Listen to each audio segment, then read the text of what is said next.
Nah gimana guys, lucu dan seru banget gak sih ngajarin anak-anak sholat ya. Oh kita mau bahas tentang puasa nih, Ramadan.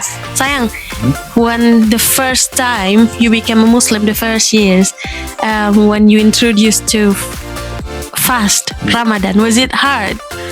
Not really, because I was introduced during Ramadan. And also as well, it happened to be winter anyway. Oh yeah, so it's like... it wasn't difficult. The hardest part to get your head around is the no water. But with Ramadan, I mean, once you've done it for less than a week, a few days anyway, then you're pretty much used to that. And it feels unusual once Ramadan ends to stop doing it. So your body becomes used to it, and your body's designed in that way. And it's not designed to cause hardship. It's designed to benefit you both physically, because there's huge evidence on fasting benefiting the body in many ways. There's loads of literature recently on this, but also above all teaching you taqwa, and spiritually it benefits you hugely, and that's why people feel differently during Ramadan. And obviously the blessings of Allah subhanahu wa ta'ala descend in Ramadan as well. So Ramadan's a huge blessing, and I pray that we see many Ramadans, particularly this year, because it's coming soon. I think it's very soon. MashaAllah.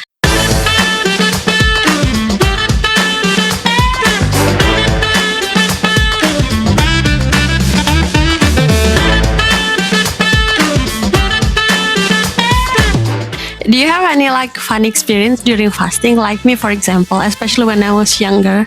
Sometimes I forget that it's Ramadan and I was fasting. But then in the morning I just open the fridge and eat whatever there is until I'm full, and then I realize, oh my God, this is Ramadan. So have you ever experienced that? That is Allah has fed you. Yeah. So if you forget your fasting, and you eat, it's not sinful. It's because you don't do it on purpose. Yeah, you don't realise. It's only and you continue your fast. It's fine. So it's only sinful if you know that it's Ramadan. You know that you're supposed to be fasting. And that you go off and some food or something like that. If you ever feel like, oh, I'm too hungry. Not really. I don't. You are more like thirsty. With me, it's the food. Yeah, thirsty. I mean. I love food. As you know, I mean, like a while ago, I used to do a lot of fasting, and I used to do intermittent fasting and stuff. I used to do one meal a day anyway. Yeah. So once your body's used to that, and once your body expects that, you actually feel better and you have more energy, and you feel more in control. Because you're detoxifying your body actually. Hugely. Yeah. And it's how the human being is designed this way. We're not designed to have a fridge in the house and go to it 3 or 4 times a day. We're designed to gather food, and early ancestors, it may be that they didn't have any food for a day or 2 days after that. So it's how our bodies are designed, and this constant eating throughout the day is actually what's causing a lot of diseases as well with people. So you really enjoy fasting actually? Yeah. Not only for religious reason, but also for health in general, you enjoy it? It's good. It helped me lose a lot of weight as well, like fasting,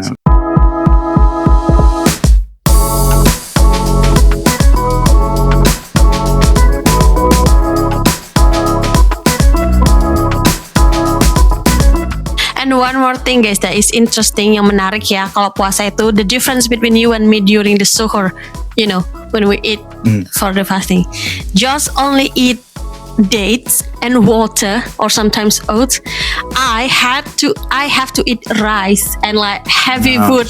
Jadi Josh tuh bingung banget guys kalau pas bulan Ramadan gitu ya, pas sahur aku tuh makannya berat kan, kayak makan nasi lah atau makan kentang, pokoknya makannya berat gitu.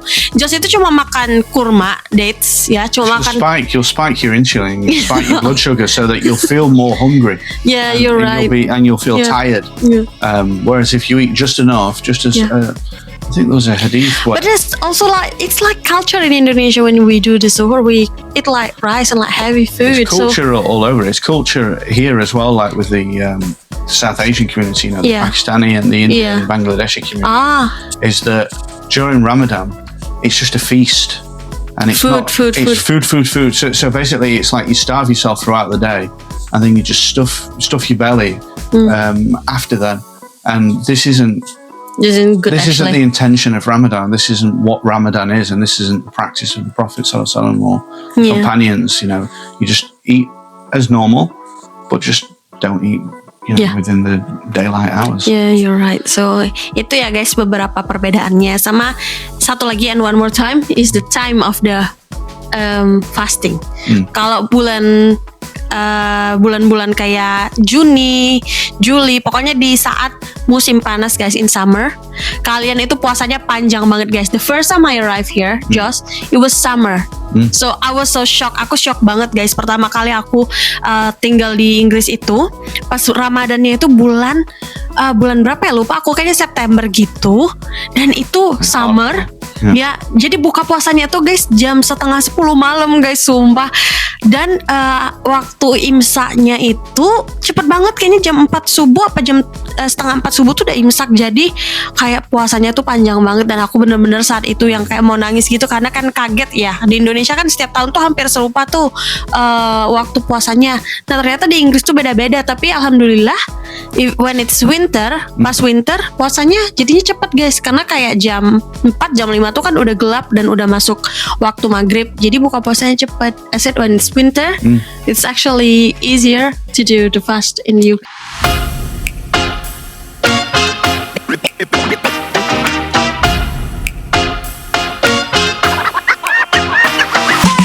Nah sayang, sekarang ngomong about fulus, money, zakat. How do we usually pay our zakat? There are websites that ya, biasanya online guys kita bayarnya. and then you can pay that either to your own charities, so charities online. Ada badan-badan amalnya gitu. And you'll mark that as zakat. Or you can pay it directly to the masjid, and they will distribute it as well. So there's a number of ways that you can do it. Obviously, zakat's for a specific purpose, so it needs to go to specific people. So it's important that it's given in the right way and it's distributed in the right way in order for it to be counted as well. Iya gitu. Jadi sama kayak di Indonesia, di sini juga kita bayar zakat guys, no worries. And also talking about zakat, let's talk about sedekah as well, charity. Basically here guys, di sini itu mau charity tuh, we can do charity for Muslim or non-Muslim, because there's so many charity as well. Like for example, for cancer and things like that, they have like charity shop. Or if you want to like simple thing every day, if you see homeless or like people in need, you can just give them, just like in Indonesia, But I would prioritize charity. Yeah, obviously, the zakat is very important. But and I would prioritize it for Muslim organizations, because you know how it's going to be spent, and you follow. So basically, you look for a good Muslim charity that has 100% donation policy, that aren't for profit, and they can ensure it's distributed to the people who really, really need it. So that's probably the best way of doing it. But you can even a smile is charity. Like you can smile at somebody. Oh God, I do charity every day. So even if you smile at somebody in the street, or just like remove something from the road.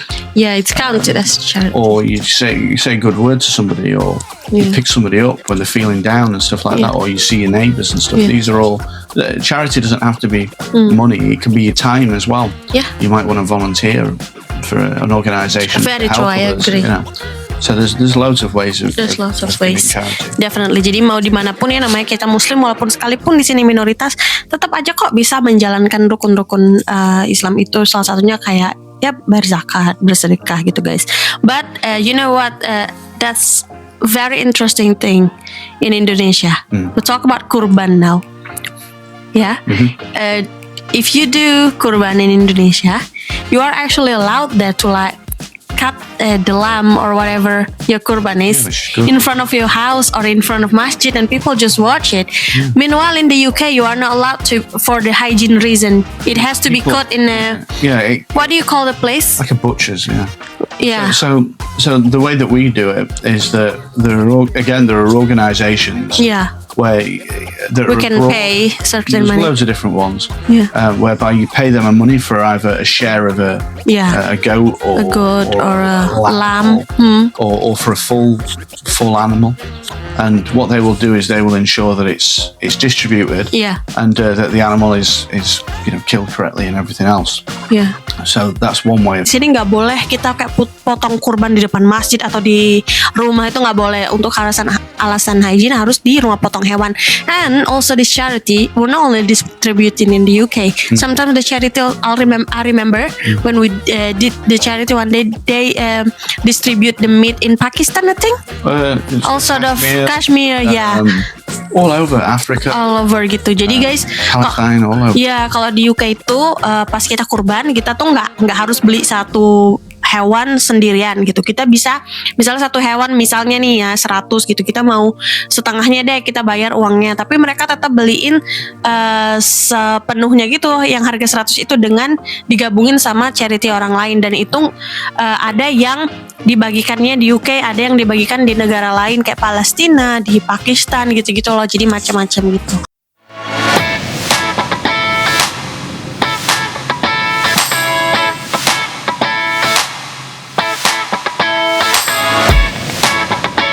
Oke guys, sekarang kita masuk ke yang kelima, rukun Islam kelima, yaitu tentang haji. Sayang, do you have plan one day that we going to do hajj? Oh, most definitely, yeah, that's in mind, inshallah. And umrah before maybe to introduce the kids as well to Makkah and Medina. Umrah is probably a lot easier and a lot cheaper as well. For now, yeah. I mean, the prices of Hajj are just skyrocketing. But interestingly, in Indonesia, I think you have like a system where you have a quota system. Quote, ya. Di Indonesia kan. Have that here. Di Indonesia kan kita pakai kuota guys untuk pergi haji. Kayaknya di sini enggak gitu, karena memang enggak terlalu banyak juga kan kalau mau dibandingkan sama di Indonesia gitu. And you can do it via travel agent or you can do it personally, right? I think travel agents are better because it's hard to organize these things without knowing the right people, and the prices with the travel agents are, because they buy in bulk, it's probably the same or similar to what you get as if you went to the place individually and said, I want to order this hotel and this travel, etc. Hopefully, I really want to go one day guys. Doain kita ya guys, suatu hari kita bisa pergi, karena kita itu planningnya nggak pergi sendiri-sendiri, kita planningnya mau pergi sama Khalid sama Rosie juga, dan itu kan perlu persiapan matang, apalagi dengan kondisinya Rosie. We want to wait until Rosie is like ready, a bit better gitu, karena takutnya dia tuh belum siap guys, karena sekarang aja tuh kalau dibawa ke tempat yang begitu rame ya, crowded, dia tuh bisa minta pulang dan nangis. Jadi doain Rosie juga supaya Rosie bisa lebih tenang, lebih baik, pas dibawa keluar rumah. Jadi biar kita bisa umroh atau haji sekeluarga insyaallah ya sayang ya, one day ke Makkah dan Madinah. It's one of our goals. Yeah, definitely as a Muslim, right? Gitu.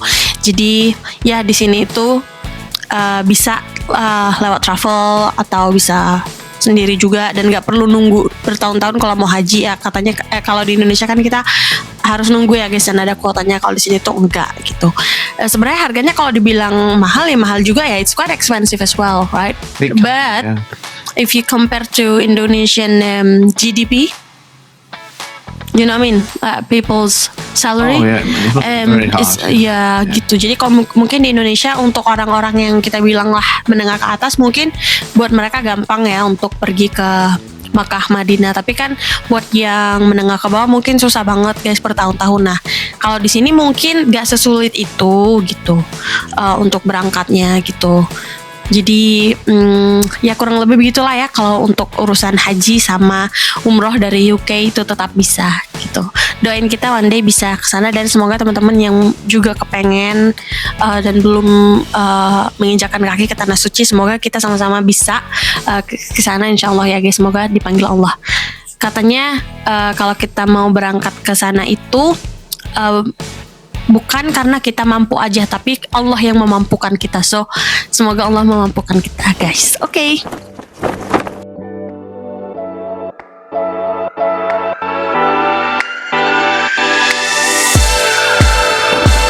Nah guys, thank you so much ya udah nonton video kali ini ya, dengan tema kita Isra Mi'raj dan membahas rukun Islam, bagaimana kita menjalankan rukun Islam itu sebagai orang muslim yang tinggal di yang tinggal di Inggris. Jadi meskipun kita minority, kita insya Allah tetap bisa menjalankan rukun Islamnya, sayang. So, oke, teman-teman, kita ketemu lagi di video selanjutnya. Just, do you want to say goodbye and thank you? Goodbye. Thank you very much, and I'll see you on the next episode. So we say assalamualaikum together. 1, 2, 3, go. Assalamualaikum warahmatullahi wabarakatuh. Bye bye, guys.